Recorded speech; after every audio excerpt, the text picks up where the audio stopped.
मुस्कुराइए कि आप लखनऊ में हैं और तालियां बजाइए कि आप लखनऊ में हैं। और लखनऊ में मुझे मौका मिला है वरुण धवन और मृणाल ठाकुर से बात करने का।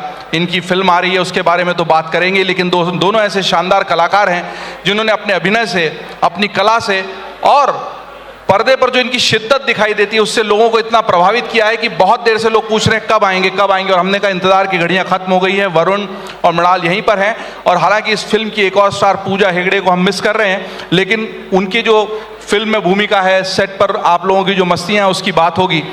कुछ पहले हम इस फिल्म के अलावा बात करते हैं आप दोनों से कलाकार के रूप में आपकी जो यात्रा है।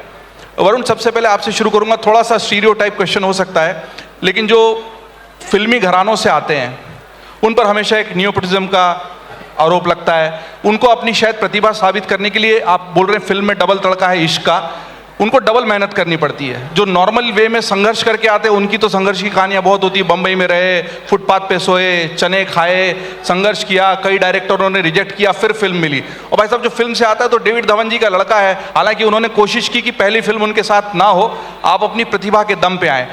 हाउ ईजी और difficult it was for you to make your way in films? Sir, मुझे लगता है जो जीवन हमें मिलता है वो परमात्मा की वजह से मिलता है।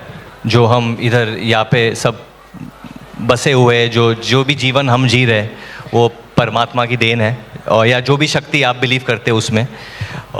तो मेरे हिसाब से एवरी ह्यूमन बीइंग, हर इंसान को अपना टेस्ट देना पड़ता है, वो किसी भी तरीके से। तो मेरी टेस्ट यही थी कि मुझे ऑडियंस को जीतना था। तो तकरीबन मैंने काफ़ी फिल्में बाहर भी की है मेरे पिताजी के निर्देशक के बिना, और काफ़ी बहुत चली है। जैसे लास्ट फिल्म जो आई थी बॉर्डर 2, वो बहुत अच्छी गई थी, बहुत लखनऊ में बहुत प्यार मिला था उसमें। तो हर film, thank you so much, thank you. But हर फिल्म एक टेस्ट होता है आपके लिए, आपको, और हमेशा वो हर फ्राइडे एक नया टेस्ट होता है। तो अभी जब भी कोई आरोप लगता है, कोई कुछ कहता है, तो मेरे लिए वो सिर्फ एक आवाज़ है, और मैं चाहता हूँ कि मेरा काम बात करे अभी कि मैं। और ऐसा भी होता है कि एक दो फिल्मों में तो आपको परिचय की वजह से मिल जाएगा। तो कुमार गौरव को अगर राजेंद्र कुमार लॉन्च करते हैं तो लव स्टोरी हिट हो सकती है, लेकिन आगे की फिल्में तो काम के दम पे ही मिलेगी। सचिन तेंदुलकर चाहें कि अर्जुन जो है वो बहुत बड़े क्रिकेटर बन जाए, तो सिर्फ उनके चाहने से नहीं हो जाएगा, कला दिखानी पड़ती है।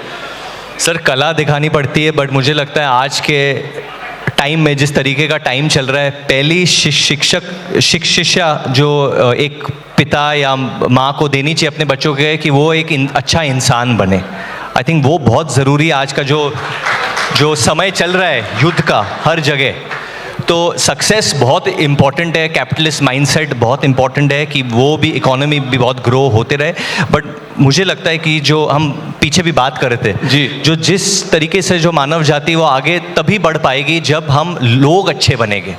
बहुत बढ़िया। मुझे लगता है जो यंगस्टर्स यहाँ पर हैं, जो एस्पायरिंग प्रोफेशनल्स हैं, उनके लिए बहुत बड़ा मैसेज है। स्टार आप बाद में बनते हो, पहले अच्छे इंसान बनते हो, और जो अच्छा इंसान है वो स्टार बनता है। तो उसकी अच्छा इंसान है। पर मैं ये बोल दूं कि मेरी पिक्चर में मैं जो कर रहा हूँ वो मेरी बायोपिक नहीं है। मैं इसमें बिल्कुल एक रेड फ्लैग का किरदार निभा रहा हूँ, जहाँ मैंने कहा कि डबल ट्रबल है, और जिस वजह से मैं इस में फंसता हूँ, वो 21 मई को ट्रेलर आने वाली है। आप समझ जाएंगे कि क्या है ये फिल्म की कहानी। थोड़ा चलाया था हमने यहाँ पे एक टीजर। हाँ, एक टीजर, बट टीजर से पूरा, हाँ, बट पूरी फिल्म समझ आती है। आप ऐसे स्ट्रोलर देख सकते हैं। तो कुछ इस पे मैं आऊंगा, और जब हम फिल्म पे जाएंगे तो फिर फिल्म पे ही रहेंगे। उसके पहले दो तीन ऐसे सवाल हैं जो मुझे लगता है कि चूंकि आप मंच पे हैं तो आना चाहिए। मैं सेम सवाल के साथ मृणाल, आपकी जर्नी अलग रही।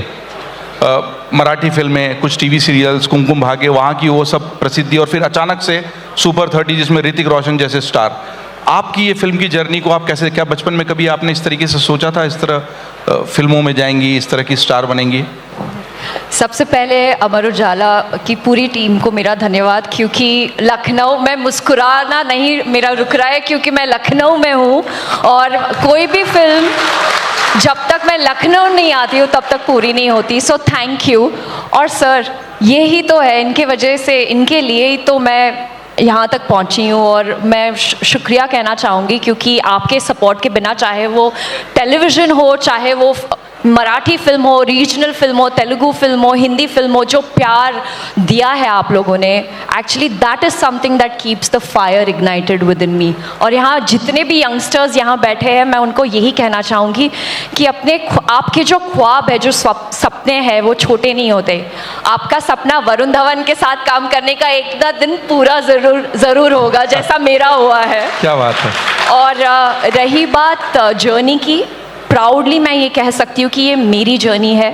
और उन सारे लोगों को धन्यवाद कहना चाहूँगी जिन्होंने मुझे सपोर्ट किया है, क्योंकि बहुत जल्दी से मैं बुरा मान जाती थी या हार मान लेती थी। लेकिन आई थिंक जब आपके टीम, आपके डायरेक्टर्स, आपके को एक्टर्स आपका हमेशा साथ दे और आपको प्रोत्साहित करे और ये कहे कि Mrinal, show them what you got, then there is no stopping. तो ऐसा कोई मोमेंट आया जब लगा कि नहीं, ये नहीं हो पाएगा या नहीं कर पाएंगे, and you thought of quitting this entire journey all together? I know, बहुत बार। इनफैक्ट जब कोई फिल्म रिलीज़ होती है, जैसे वरुण ने कहा, हर फ्राइडे एक टेस्ट होता है। चाहे फिल्म कितनी अच्छी हो या बुरी हो, नंबर, सक्सेस जो है वो नंबर के ऊपर निर्भर करता है। लेकिन जब मैं फ़्लाइट्स लेती हूँ, मैं अलग अलग शहर घूमती हूँ, जब वो लोग आके, ऑडियंस आके मुझे कहती है कि मृणाल आप एक अच्छी फिल्म का हिस्सा बनी, वो मुझे बहुत प्रोत्साहित करता है। एंड आई थिंक ऑडियंस के लिए जब कोई मुझे मिलता है और कहता है कि मृणाल आपके वजह से मैंने अपना ख्वाब पूरा करने की कोशिश करी है, I didn't give up because of you. So मुझे लगता है एज एन एक्टर ये मेरी रिस्पॉन्सिबिलिटी है that I do not quit. तो और लोगों को मोटिवेट करते हैं। वरुण, आपको कभी ऐसा लगा कि नहीं आ गया, कर रहा हूँ, पर कोई मोमेंट है जब लगा कि ये नहीं, कुछ और करना चाहिए? सर, मुझे एक्चुअली जब मैं बहुत छोटा था तो मेरा सपना था कि मेरा खुद का एक टीवी चैनल होना चाहिए। मैं एक पत्रकार बनूं या कोई एक एंटरटेनमेंट बनूं और मेरा एक ऐसा शो होना चाहिए। बट उस वक्त को मुझे अपना लक्ष्य बहुत सही से दिख रहा नहीं था। मेरा खाली सपना था जब मैं छोटा था कि मैं टाइम्स ऑफ इंडिया के फर्स्ट पेज पे आऊँ। जब मैं बहुत छोटा था तो मेरा भाई हमेशा बोलता था कि हाँ, तू चोरी करेगा तो पुलिस पकड़ेगी तो ज़रूर तेरा फोटो आएगा उधर। तो वो मेरा मजाक उड़ाता था। बट मुझे अभी शायद मैं बेवकूफ़ साउंड करूँगा, मुझे एक छोटी उम्र में 13 या 14 साल के टाइम पे मुझे ऐसा लगा था कि मैं शायद वो रेसलर बन जाऊँ, वो WWE में रेसलर। क्योंकि मुझे कल ही संग्राम सिंह यहाँ पे थे हमारे स्टेज पे। मुझे बड़ा पसंद था वो देखना, और बचपन में मैं देखता था, मम्मी को अच्छा नहीं लगता था। बट बहुत कुछ सीखा है मैंने, वो WWE देख के भी बहुत कुछ सीखा है मैंने। बट वो एक था एक वक्त के लिए सपना। दोनों के लिए कॉमन सवाल जिसका शॉर्ट आंसर, बचपन की कोई शैतानी जो आपको लगता है कि अभी तक भूले नहीं और किसी को बताई भी नहीं, लेकिन दिल में है कि यार बहुत शैतानी की थी? सब नटखट होते हैं बचपन में, शैतान भी होते हैं। आप तो सेट पे भी शैतानी करते हैं, वो भी पूछूंगा। बहुत। सर, शैतानी, एक कमेंट आ गया है सेट की शैतानियों का, तैयार है? देखिए सर, मैं मानता हूँ कि शैतानी और जवानी कभी छूटनी नहीं चाहिए। क्या? कभी भी। That is what keeps you the youngest, और यही आपको खुश रखता है हमेशा। But thank you. मैं आपसे आके मिलूँगा। एक शैतानी याद है, मेरी एक मामी आई थी और उनको जगह मेरे रूम में दे गई थी, तो मुझे हॉल में सोना पड़ा। तो मैं इसके बारे में खुश नहीं था, मैं कुछ तकरीबन 7 या 6 साल का होगा। तो मैंने मिक्सी होता है ना, मिक्सी में सारे मसाले ये सब मिक्स करके डाल दिया था, और एक वेलकम ड्रिंक, मिर्च मसाला सब कुछ बना के, और मैंने बोल दिया कि इनको जाके दे दो, बोलो ये वेलकम ड्रिंक है। और बहुत समर का टाइम था तो वो थक गई थी, तो उनको पानी चाहिए था, बट मैंने उनको ये पिला दिया। Very naughty. मैंने ये भी सुना है कि बचपन में जब 10 साल के आसपास थे आप, बचपन में कोई महिला की चीख सुनी थी, आपने पुलिस को फोन कर दिया था? सॉरी नेट पे पढ़ा था, I am not sure if it's true और नॉट, बट आपने कोई पड़ोस में महिला की चीख सुनी थी और पुलिस को फोन कर दिया था? हाँ, किया होगा। तो तब से हीरो तो अंदर है ही आप। पुलिस को तो उन्होंने बहुत फोन किया बचपन में। नहीं, पहली बार जब आप नंबर सीखते हो तो वो एक होता है ना कि यार ये नंबर पे मैं फोन करूंगा तो क्या होगा, बट करना नहीं चाहिए।